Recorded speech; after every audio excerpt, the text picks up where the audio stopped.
So as another year winds down, now may be a good time to start considering changes to your portfolio in the new year. And joining us tonight for a strategy session is Tony Drake. He's CEO of wealth management firm Drake & Associates. Tony, thanks for joining us tonight.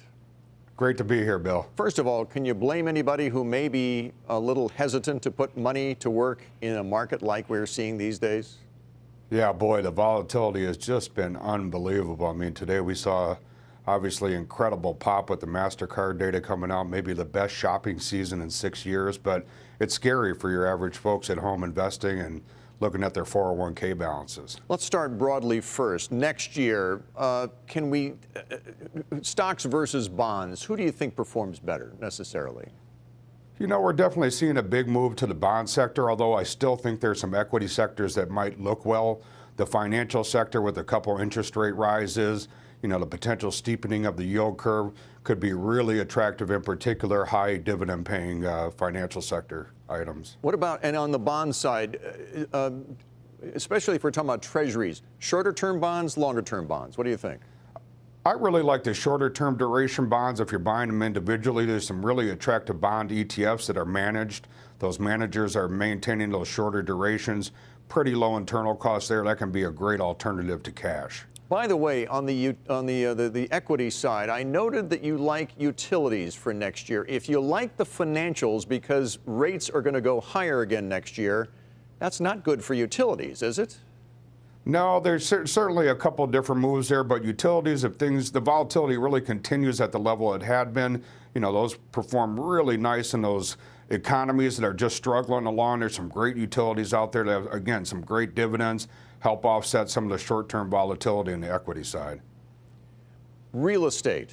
We've had a slowing of the housing market here, but yet real estate investment trusts have still done well. Is that a good place for income still? What do you think for 2019? Yeah, the REITs can be a great place if you don't need liquidity. They pay out some nice dividends. You know, if you're looking for short-term investment in residential real estate, I think that slowing that we're seeing could turn to negative next year and could really cause some problems. Homes are a great thing to buy if you're buying for the long term, but short-term investment, I'd stay away from residential real estate. Cash. Plenty of money managers lately have been saying, because of the volatility, because of the declines we've seen in the market, that maybe cash is a more attractive investment vehicle. What do you do with that cash? Where do you stash that in the meantime? You know, it's really about having that plan and what stage you're at in the investment planning, if you're close to retirement, in retirement. But we're seeing some rising rates in mutual funds, money market mutual funds. Again, those short-term duration bonds can be a great alternative. Interesting, we're seeing some data out of some economists with fixed indexed annuities as an alternative to cash long term. So there's a couple great options there, but you always want it when you jump out and panic.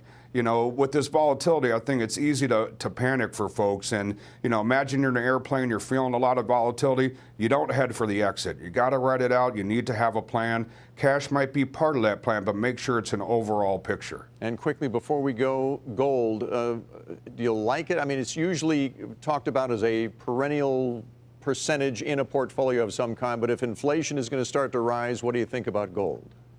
You know, gold is a tricky area. Obviously, we can see some volatility in the metals as well. I like it as an alternative for a small portion of the portfolio, but I think there's some better opportunities for cash in your portfolios nowadays. All right. And you think we see volatility continue in 2019? He asked naively. You know, yeah, I mean, how could we not almost? I mean, I think the chances of 3% GDP and 25% earnings is just tough to maintain. And as that reduces, you know, the benefits from the tax cuts and, you know, the fear over the tariffs, it's tough. Companies need to know 10%, 25, what's it going to be? They need certainty. Tony Drake with Drake & Associates. Thanks for joining us tonight. Appreciate it. Thanks, Bill. Before we go, a final look at a record day on Wall Street. Biggest one-day point gain ever for the industrial average. Almost a 6% gain for the NASDAQ. The S&P up 5%. What a day.